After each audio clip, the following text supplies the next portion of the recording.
அன்பு தம்பி தனுஷ் அவர்கள் எழுதி இயக்கி நடிச்சிருக்கிற இட்லி கடைங்கிற படம் பார்த்தேன். தம்பி இளம் தயாரிப்பாளர் ஸ்ரேயாஸ் அவங்க தயாரிச்சிருக்காங்க.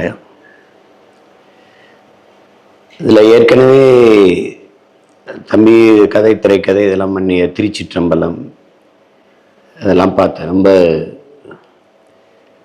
சிறப்பாக இருந்தது. நானே எடுத்து தம்பியை பாராட்டினேன். இப்போ இந்த படம் இது எப்படின்னா, இப்போ நான் என்ன நினைப்பேன்னா, தம்பி இருக்கிற உயரத்துக்கு இப்படி ஒரு தன்னுடைய கிராமம் தேடி போய் தன்னுடைய வேர் தேடி போய் இப்படி ஒரு வாழ்வியலை பதிவு செய்யணுங்கிறதே பெரிய பாராட்டுக்குரியது.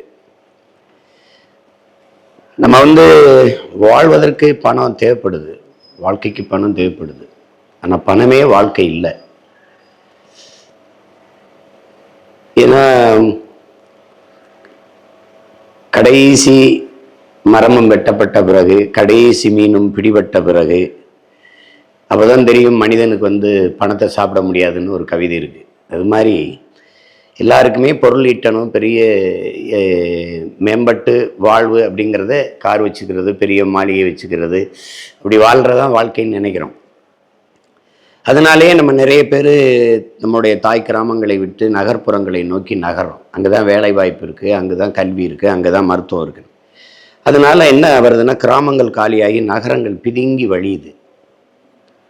இங்கே இருக்கிற நிர்வாக முறை என்னென்னா, ஸ்மார்ட் சிட்டி இருக்குது, ஸ்மார்ட் வில்லேஜ் கிடையாது. அப்போ கிராமங்கள் காலியாகிறதுனால நகர்ப்புறங்கள் இருக்கிற மக்களுக்கு தேவையான உணவுப் பொருள்கள் கிராமங்கள் இருந்தால் வரணும். பால், முட்டை, அரிசி, பருப்பு, நெய் எல்லாம். அப்போ கிராமங்கள் காலியாகும்போது அது பெரிய பற்றாக்குறையை சந்தித்து மிகப்பெரிய உணவு பஞ்சத்தை சந்திக்கும். அதை வலியுறுத்துவதற்கு அவரவர் வாழ்விடம். மரம் எவ்வளவு உயரமாக வளர்ந்தாலும் வேருக்கு நன்றி செலுத்துவதற்காக அதை என்ன செய்யும்? பூக்களை அதன் வேரில் கொட்டி அதுக்கு நன்றி செலுத்தும். அது மாதிரி நம்ம எவ்வளவு தூரம் போனாலும் நம்முடைய பிறந்த மண், நம்மளுடைய தாய் கிராமத்தை மறப்பது என்பது ரொம்ப கொடுமையானது. வெளிநாட்டில் போய் நம்ம இருப்போம், நிறைய சம்பாதிப்போம், மாதம் 5 லட்சம் கூட சம்பாதிப்போம். ஆனால் அங்கே நம்ம ஏரி இருக்காது, குளம் இருக்காது, கோயில் இருக்காது, திருவிழா இருக்காது, பாட்டி இருக்க மாட்டாங்க, தாத்தா இருக்க மாட்டாங்க, நம்ம சொந்தங்கள் யாரும் இருக்க மாட்டாங்க. அப்போ அந்த மாதிரி சொத்தை பிரிகிறது, உறவுகளை பிரிகிறது, இதையெல்லாம் விட பெரிய பிரிவு தான் பிறந்த மண்ணை பிரிகிறதாங்கிறாரு கவிப்பேரரசு வைரமுத்து அவர்கள். அது மாதிரி மண்ணை பிரிந்து, தாய் மண்ணை பிரிந்து, பிறந்த மண்ணை பிரிந்து வெகு தூரம் போய் என்ன பொருள் ஈட்டினாலும் அந்த வாழ்க்கையில் மகிழ்ச்சி இல்லைங்கிறத வலியுறுத்துகிற ஒரு படம். நிறைய செய்திகளை ஒரு கவிதைத்தனமாக சொல்லியிருக்காப்புல. படம் பார்க்கும்போது அவ்வளவு ஒரு உணர்ச்சி குவியலாக இருக்குது. அவருடைய திரைக்கதை, அவருடைய உரையாடல் எல்லாமே நேர்த்தியாக இருக்குது. சின்ன சின்ன கதாபாத்திரங்களை கூட செதுக்கியிருக்காப்புல. இப்போ குறிப்பாக பார்த்திபன் அவருடைய கதாபாத்திரம் அது வில்லன் போல போய் கடைசியாக முடியும் போது அவ்வளவு நெகிழ்ச்சியாக முடிக்கிறது. ஒரு கண்ணுக்குட்டி, அந்த கண்ணுக்குட்டி வச்சு அவ்வளவு கவிதைத்தனமான ஒரு முடிவை கொண்டு வர்றாரு. அப்புறம் இப்போ யார் பணக்காரன் யார் ஏழை அப்படிங்கும்போது, ஒரு சாதாரண ஒரு பெரிய விடுதியில் போய் நட்சத்திர விடுதியில் தங்கியிருப்பாங்க. அப்போ குழந்தைக்கு பால் தேவைப்படும். அந்த குழந்தைக்கு பாலை கொடுத்துட்டு பணம் கேட்பாங்க, பில்லு கொடுத்துருவாங்க. அதே குடும்பம் தெருவில் போய்கிட்டு இருக்கும், சாதாரண ஒரு பெட்டி கடை. அங்கே போய் குழந்தை அழுகுது, கொஞ்சம் பால் இருந்தால் கொடுங்கன்னு கேட்பாங்க. அப்போ அந்த பெட்டி கடைக்காரர் அந்த கடைக்காரர் பாலை கொடுத்துட்டு, குழந்தைக்கெலாம் நாங்கள் காசு வாங்குறது இல்லை, நீங்கள் போங்கன்றதுல. இப்போ இதில் யார் பணக்காரங்கிறத ஒப்பிட்டு சொல்லுவாங்க. அது மாதிரி இதில் சாதாரண ஒரு இட்லி கடை, படிக்கிற பையன்கிட்ட காசு வாங்குறது இல்லை அப்படிங்கிறது ஒரு சின்ன நிகழ்வு முன்னாடி நடந்துருது. ஆனால் அதை கொண்டு முடிக்கும்போது படிக்கிற பையன்கிட்ட காசு வாங்குறது இல்லைன்னு இன்னொரு இடத்துல அந்த காட்சி பின் நிகழ்வுகளை எடுத்துக்காட்டி முடிக்கும்போது அவ்வளவு நேர்த்தியான திரைக்கதை நகர்வை நம்மளால் உணர முடியுது. இதில் வாழ்க்கைங்கிறது நம்மளோட வாழ்ந்து முடிக்கிறது இல்லை. வருங்கால தலைமுறை நம்ம வாழ்ந்த நினைவு சுவடுகளை நினைச்சு பார்க்க வைக்கிறதா வாழ்க்கைங்கிறதெல்லாம் பெரிய பெரிய ரொம்ப பெரிய ஒரு கருத்து தத்துவம். அது மாதிரி படம் முழுக்க பரவி நல்ல செய்திகள் விதைக்கப்பட்டிருக்கு. அதில் என்னுடைய மாமா இளவரசு அவர்கள், தம்பி சமுத்திரக்கனி, அண்ணன் ராஜகிரண் அவருடைய கதாபாத்திரங்கள், அந்த கதாநாயகி நித்யா மேனன், அவங்க எல்லாருடையது, அண்ணன் சத்யராஜுடைய பங்களிப்பு, தம்பி அருண் விஜயோடது எல்லாமே ரொம்ப நேர்த்தியாக வந்திருக்கு. எல்லாத்துக்கும் மேலே தம்பி ஜீவியோடைய பின்னணி இசை பாடல்கள், அது எல்லாமே தந்தானே எஞ்சாமி தந்தானே, அந்த பாட்டு ரொம்ப நேர்த்தியாக இருக்குது. அவர் பின்னணி இசையில் வந்து சிறப்பாக செய்வாருங்கிறதுக்கு அசுரன் படமே சான்று. அதில் இந்த படம் அதுக்கப்புறம் அவர் ரொம்ப சிறப்பாக செஞ்சுருக்காப்புல. பாடல்கள் யார் வேணாலும் கொடுத்துடலாம். ஒரு படத்தை முதுகெலும்பாக இருந்து தூக்கி நிறுத்தணும்னா அது பின்னணி இசையால் தான் முடியும். அதை வந்து மிக சிறப்பாக செஞ்சுருக்காப்புறம். அப்புறம் ஒளிப்பதிவு, அது கலைத்தேர்வு, கலை இயக்குனருடைய பங்களிப்பு, எந்த இடத்துல எந்த காட்சி எடுக்கலாங்கிற முடிவு, அதெல்லாம் ரொம்ப அருமையாக வந்திருக்குது. எல்லாருக்கும் என்னுடைய பாராட்டுக்கள். குறிப்பாக தம்பிக்கிட்ட எனக்கு பிடிச்சது, அதில் எந்த ஒரு பொது நிகழ்ச்சிக்கு போனாலும் வேட்டி சட்டை கட்டி போகிறது, அது வந்து நானே கூட நேர இடத்துல கட்டிட்டு போகிறதில்ல, சில நிகழ்வுக்கு தான் போவேன். அதை அவர் பார்க்கும்போது இந்த படத்து பாட்டு இது வெளியிட்டுள்ள கூட அவர் வேட்டி தான் கட்டியிருந்தார். அது எனக்கு ரொம்ப நெகிழ்ச்சியாக இருக்கும் அவரை பார்க்கும்போது. அது மாதிரி இவர் இருக்கிற உயரத்தில் வேறு மாதிரி திரைக்கதை எழுதி எடுத்துகிட்டு போயிருக்கலாம். ஆனால் அவர் தன்னுடைய பிறந்த ஊருக்கு, அந்த ஊரை நினச்சி பார்த்து அதில் ஒரு சாதாரண ஒரு இட்லி கடையை இன்றைக்கி கார்ப்பரேட் உலகம், கூட்டாண்மை நிறுவனங்கள் பெருத்து வருகிற காலத்தில் தன் தாய் கிராமத்தில் இருக்கிற அந்த இட்லி கடை மையப்படுத்தி ஒரு படத்தை எடுத்திருப்பது அவ்வளவு நேர்த்தியாக இருக்குது.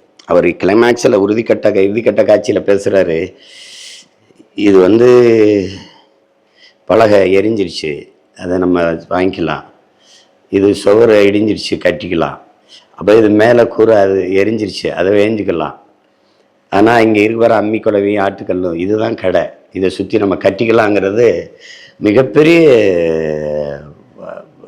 செய்தி. அதுக்கப்புறம் அதில் அகிம்சை, வன்முறைக்கு எதிரான அகிம்சையை வலியுறுத்தியது. எங்களுடைய கோட்பாடு அது இல்லை. எனக்கு வந்து வன்முறைக்கு எதிரான அகிம்சை வந்து கோழைத்தனம்ங்கிறத என்னுடைய கருத்து. வன்முறைக்கு எதிரான வன்முறையும் அகிம்சை தான்.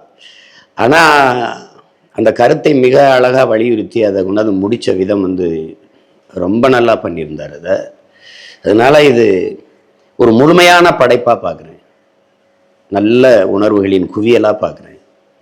இது இந்த இளம் வயதில் தம்பிக்கு இவ்வளவு முதிர்ந்த ஒரு படைப்பாற்றல் இருப்பது பெருமைக்குரியது. அவர் பாடல் அவரே எழுதுவார், அவரே பாடுவார், அது கதை, திரைக்கதை, வசனம் அவரே எழுதிக்குவார், நடிப்பார், இயக்குவாருங்கிறது ஒரு பன்முக ஆற்றல். அது இந்த வயசில் அவர் தன்னை இப்படி உருவாக்கிக்கிட்டாருங்கிறதுல நமக்கு ரொம்ப பெருமை. அதில் எல்லாருமே நீங்கள் பார்ப்பீங்க, படங்கள் எல்லாம் பார்த்தா ஒரு காவல்துறை அதிகாரின்னா இன்ஸ்பெக்டர் தான் போடுவாங்க, அதில் ஆய்வாளர்னு அவர் வச்சுருந்தார். அது எனக்கு ரொம்ப நெகிழ்ச்சியாக இருந்தது. நம்முடைய மரபில், நம்முடைய மண்ணில் வந்து நம்ம குலதெய்வ வழிபாட்டு மரபினர், நமக்கு வந்து கடவுள் அப்படின்னு ஒன்றும் இல்லை, நமக்கு தெய்வங்கள் தான். தெய்வங்கள் முன்னோர்கள் தான். நம்முடைய வழிபாடு என்பது இயற்கை வழிபாடு, தெய்வங்கள் மூத்தவர்கள், நமது முன்னவர்கள். அதில் இன முன்னோர், குல முன்னோர்னு இருக்குது. இதில் இன முன்னோரில் முருகன், சிவன், மாயவன், அதாவது திருமால், பெருமாள், இவங்கெல்லாம் வந்துடுறாங்க. இந்த குல முன்னோர் தான் குல தெய்வம்னு நம்ம கொண்டாடுறோம். சிலர் சிறு தெய்வம்னு சொல்கிறாங்க, தெய்வத்தில் சின்னது பெருசுலாம் இல்லை, குலதெய்வம். அந்த குலதெய்வ வழிபாட்டை வந்து ஒரு சிறு வயதிலே இங்கே பிறந்து வளர்ந்த ஒரு பையன் தன்னுடைய கிராமத்தில் இருக்க தன்னுடைய குலதெய்வத்தை வந்து நினைவுபடுத்தி அதை போய் அதை கொண்டாடணும், வணங்கணும்னு வலியுறுத்துறது வந்து ரொம்ப பெருமைக்குரியது. அந்த குலதெய்வ வழிபாட்டையும் தம்பி வந்து வலியுறுத்தியிருப்பது ரொம்ப எனக்கு மகிழ்ச்சியை தந்தது. ஏன்னா நான்லாம் சின்ன பிள்ளையில எங்கள் குடும்பத்தில் தலைப்புள்ள ஆண் குழந்தை பிறந்தால் எங்கள் குலதெய்வம் வீரமாகாளிக்கு முடியிறக்குவாங்க. அதுக்கப்புறம் நான்லாம் போகலை. அதுக்கப்புறம் என் மகனுக்கு நான் முடியிறக்கி காது ஊத்துறதுக்காக போனேன். அதுக்கு அப்போ அந்த இடத்துல நிற்கும்போது ரொம்ப தவற உணர்ந்தேன். நம்ம ஏன் அடிக்கடி வந்து நம்மளுடைய குலதெய்வத்தை பார்க்கல, வணங்கலை அப்படின்னு. இப்போ இதை பார்க்கும்போது ஒவ்வொருத்தருக்கும் தெரியும், நம்ம எல்லோருமே நம்மளுடைய வேர் தேடி பயணிக்க தொடங்குவோம். அப்படி ஒரு எல்லாருக்குள்ளேயே இருக்கிற நினைவுகளை கிளறி விட்ட ஒரு ஒரு அழகான கவிதையாக தான் நான் இந்த படத்தை பார்க்குறேன். இப்படி ஒரு படத்தை தயாரித்த தம்பிக்கு, என்னுடைய தம்பி தனுஷுக்கு எவ்வளவு பாராட்டுகளை, வாழ்த்துக்களை சொன்னாலும் தகும். மிகுந்த மன நிறைவோடு நான் இந்த படத்தை பார்த்து ரசித்தேன். ஒவ்வொரு காட்சிகள் நகரும் போதும் அவ்வளவு மகிழ்ந்து நெகிழ்ந்தேன். என்னுடைய தம்பி தனுஷ் அவர்களுக்கு என்னுடைய அன்பும் வாழ்த்துக்களும். படத்தின் வெற்றிக்கு என்னுடைய வாழ்த்துக்கள். மறுபடியும் ஒரு வெற்றி விழாவில் உங்களை சந்திக்கிறேன். நன்றி, வணக்கம்.